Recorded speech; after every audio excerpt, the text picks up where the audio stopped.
Welcome back to a new video, everybody.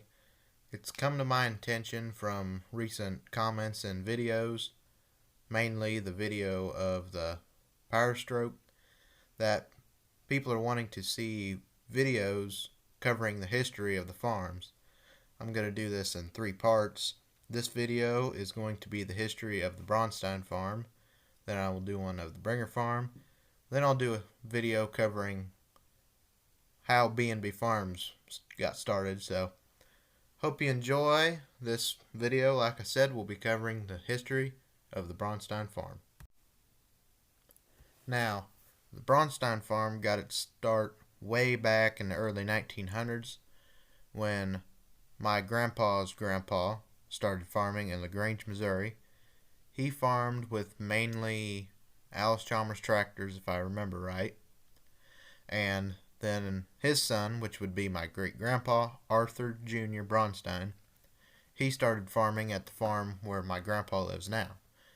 Now, they ran cattle there, they raised wheat, hay, and farmed with mainly John Deere, and they did own a few Allis-Chalmers tractors. They had a 55 John Deere combine, a couple WD-45s, and later on you got a D19 or D17. And they had a John Deere 60, a couple of them actually, a few Chevy trucks, and a Ford truck. And that's how that farm got started, and they farmed all that ground there. Then in the 80s, no, it would have been the 70s, my grandpa Bronstein took over the farm, which is Randy Bronstein is his full name. And he took over farming. And in the late 70s, he had my aunt. Then a few years later, they had my Uncle Darren. Then they had my dad, Dustin. And raised the 3 kids there. And they all helped run the farm growing up. And they all, later on in life, decided they didn't want to farm because the farm wasn't big enough for all of them to continue working there. So they all went their own career ways, and my grandpa Bronstein happened to work for MoDOT for many years. Until 2011, he retired.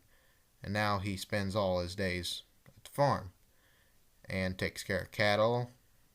Does some few mechanic jobs of his own. And in the spring, he will plant all the ground with the 6-row planters y'all see in the videos. And through the summer, we'll do hay. There's more hay than there's crops, and I help him do that, as y'all seen. And in the fall, he does not own his own combine anymore because he discovered that it's easier just to pay the neighbor to come do it than it is for him to get his own combine ready just to harvest not even 80 acres there. So the neighbor comes and does the harvesting while we handle all the other stuff, except for the anhydrous in the spring. The neighbor takes care of that as well. Now, I'm sure some of you who have watched some of the antique tractor videos have seen that we do have a collection of 2-cylinder Deeres, but we have not been able to show off any of the other tractors, except if you've seen one of my very, very early videos when I first started the channel. I gave a little tour of the antique tractor shop in Monticello, where I showed most of the antique tractors that he has restored. Now, the ones that are restored, he has a Farmall H. My dad is half owner of a Farmall Cub. Then there's a VAI case, a VAC case, a John Deere B 51 model. Then there's a another Farmall H. It is not restored. Then there's a John Deere H, another John Deere B. It's a very early model. Then there's the Allis-Chalmers B on the steel wheels that I have showed on the channel a few times. And there's a Ford 8N as well. Now, he started collecting tractors in 2000 or 2001. The first one he had was that B. It was in very good condition for its age, but it wasn't in show quality by any means. So he decided he would restore it, so he put it in the old shop and restored it. And that was the first of many. Now, the H, that was a tractor owned by my great-grandpa Morrow, who is my grandma Bronstein's father. He owned that H, and my grandpa kept it for him and took care of it. Then my great grandpa gave that tractor to my grandma, and now it is part of the collection. We are planning on, in the future, mainly this summer, hopefully being able to get all of the antique tractors out.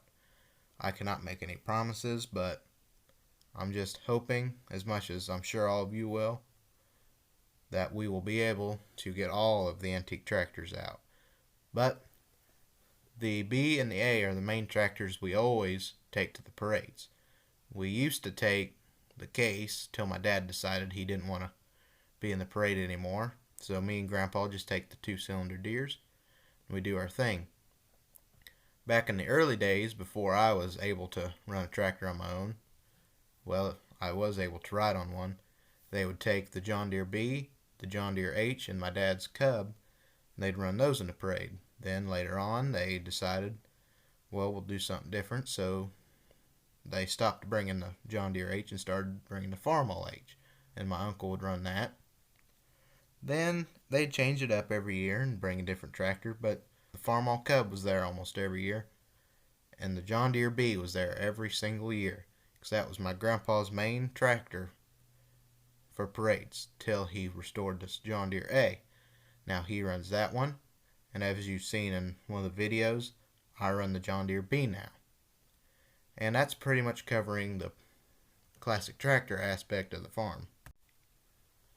Well, I hope you all learned something from this video. Sorry it's not a very long one, but I just covered everything I could on this farm because, well, it's a normal small family farm in our state, so I hope you all enjoyed it. Please stay tuned, for I will be making the Bringer Farm video right after I do this one and get it all put together. And after that, the video that I'm sure all of you will be waiting on, how B&B Farms got its start. So, thanks for watching. Please remember to like, comment, and subscribe. And share the channel with your friends. We're trying to get the channel to grow and hoping to see something come out of it in the future. So, thanks for watching, and I'll see y'all next time.